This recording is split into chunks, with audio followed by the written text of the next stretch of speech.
स्वागत और अभिनंदन करेंगे। माननीय बहन जी जिंदाबाद। और अब मैं प्रदेश के वरिष्ठ एवं प्रत्याशी श्री राघवेंद्र सिंह जी, मणिराज सिंह जी पटेल, सुभाष शर्मा जी, शिवराज अहिरवार जी, आप सभी लोग माननीय बहन जी को बसपा का प्रतीक चिन्ह भेंट हाथी देकर के माननीय बहन जी का स्वागत और अभिनंदन करेंगे।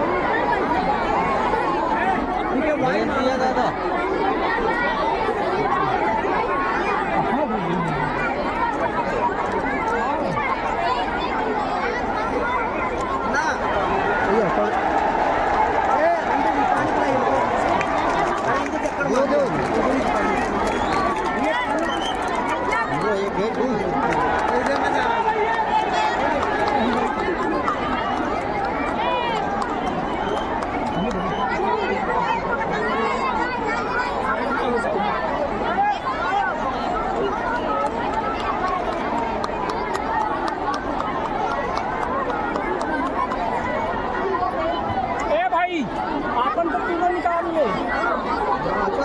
नाच नहीं।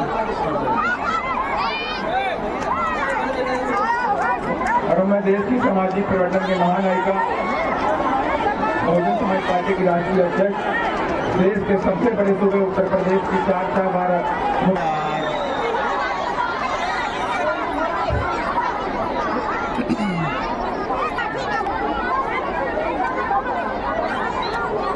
चुनावी जनसभा में इकट्ठा हुए बीएसपी के सभी छोटे बड़े पदाधिकारी एवं यहाँ अपने मध्य प्रदेश स्टेट में विधानसभा के लिए हो रहे आम चुनाव में अपनी पार्टी के उम्मीदवारों के समर्थन में मुझे सुनने के लिए यहाँ इकट्ठा हुए हैं,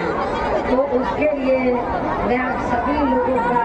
हार्दिक दिल से आभार प्रकट करती हूँ। और मैं सबसे पहले अपनी पार्टी के संबंध में ये कहना चाहूँगी कि हमारी पार्टी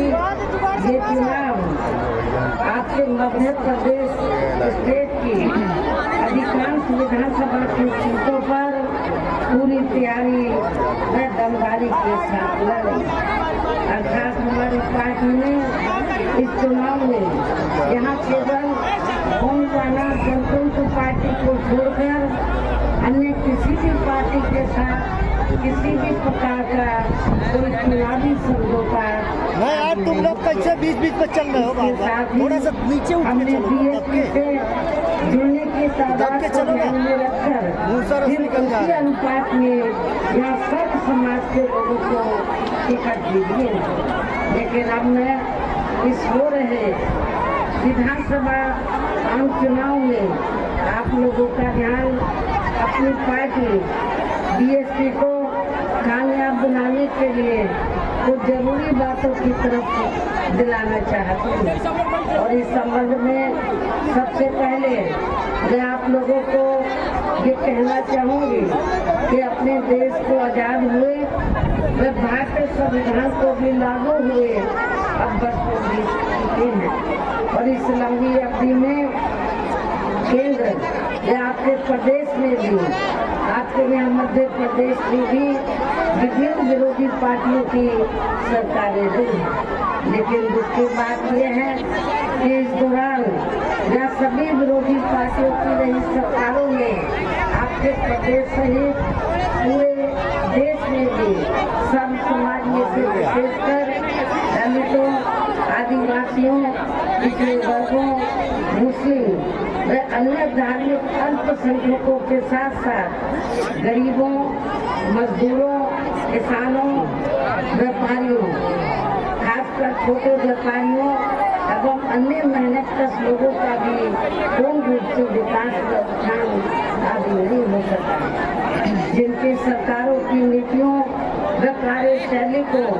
अब इन्हें और ज़्यादा आजमाने की ज़रूरत नहीं है। और इस मामले में खासकर मैं दलितों, आदिवासियों व अन्य पिछड़े वर्गों के लोगों को ये भी बताना जरूरी समझती हूँ कि इन्हें परम पूज्य बाबा साहब डॉक्टर भीमराव अम्बेडकर के कड़े संघर्ष एवं अथक प्रयासों से भारतीय संविधान के तहत मिले कानूनी अधिकारों में से खासकर सरकारी नौकरियों में जो आरक्षण की सुविधा मिली है, तो उसे भी जहाँ शुरू से ही इन वर्गों के प्रति हीन व जातिवादी मानसिकता रखने वाली सभी विरोधी पार्टियों की रही सरकारें प्रभावहीन बनाने में तथा इसे धीरे धीरे खत्म करने की भी पूरी कोशिश में लगी हुई है। यही मुख्य वजह है कि देश में आज़ादी के बाद व शुरू में केंद्र व अधिकांश राज्यों में भी काफी लंबे समय तक सत्ता में आसीन रही कांग्रेस पार्टी ने और अब पिछले कुछ वर्षों से केंद्र एवं काफी राज्यों में भी बीजेपी व अन्य विरोधी पार्टियों की भी रही सरकारों ने इनका ये आरक्षण का कोटा अभी तक भी पूरा नहीं किया। पदोन्नति में आरक्षण को तो इन्होंने मान्य कोर्ट की आड़ में काफी हद तक खत्म ही कर दिया है। और इस मामले में लगभग यही स्थिति हमें यहाँ के मध्य प्रदेश स्टेट में भी देखने के लिए मिल रही है। इसके साथ ही अब इन वर्गों के लोगों को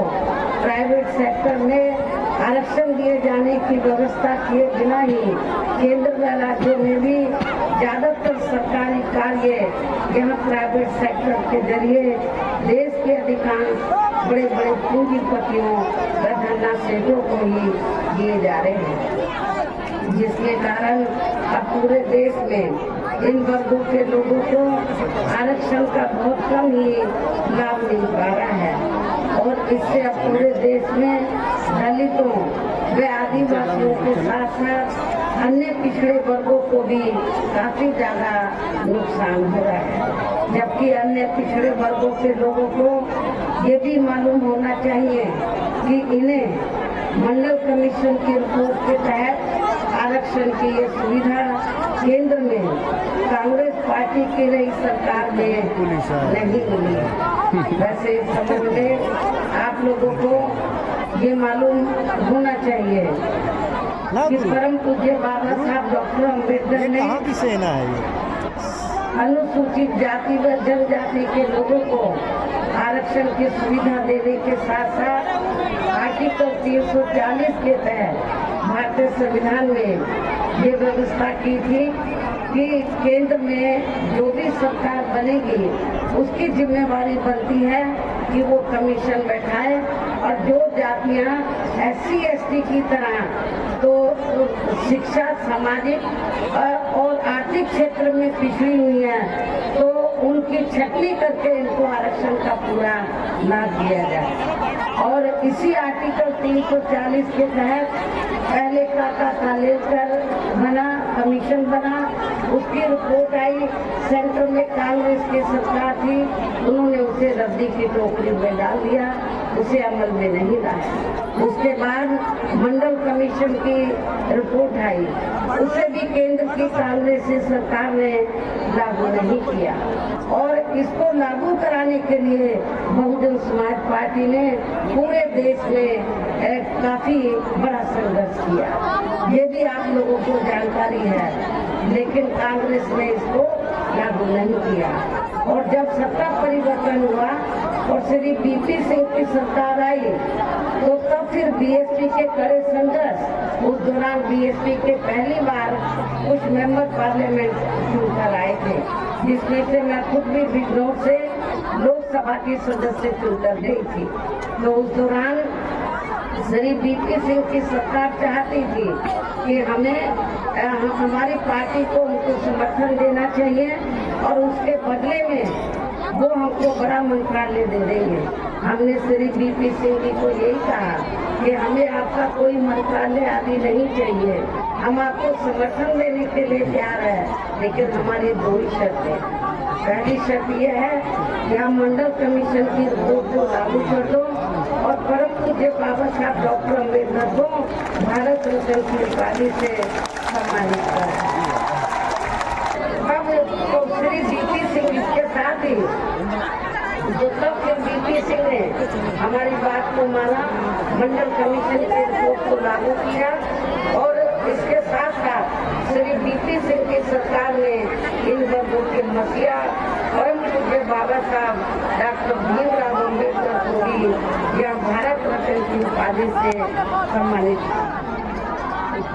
मिल जाना चाहिए था, जिसके लिए विशेषकर कांग्रेस पार्टी प्रमुख तौर से जिम्मेवार व कसूरवार भी है। इससे इन वर्गों के प्रति इस पार्टी की हीन व जातिवादी मानसिकता साफ झलकती है, जिसमें फिर इनके कारवा को आगे बढ़ाने के वाले व हर मामले में समर्पित व्यक्तित्व मान्यवर श्री कांशीराम जी के देहांत होने पर केंद्र में रही इसी कांग्रेस पार्टी की सरकार के चलते एक दिन का भी राष्ट्र शोक घोषित नहीं किया गया था।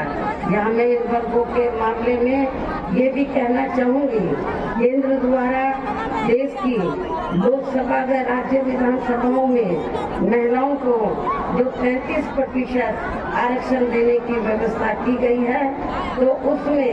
SC, ST और OBC की महिलाओं को अलग से कुछ भी आरक्षण नहीं दिया गया है। इतना ही नहीं, बल्कि इन वर्गों के लोगों को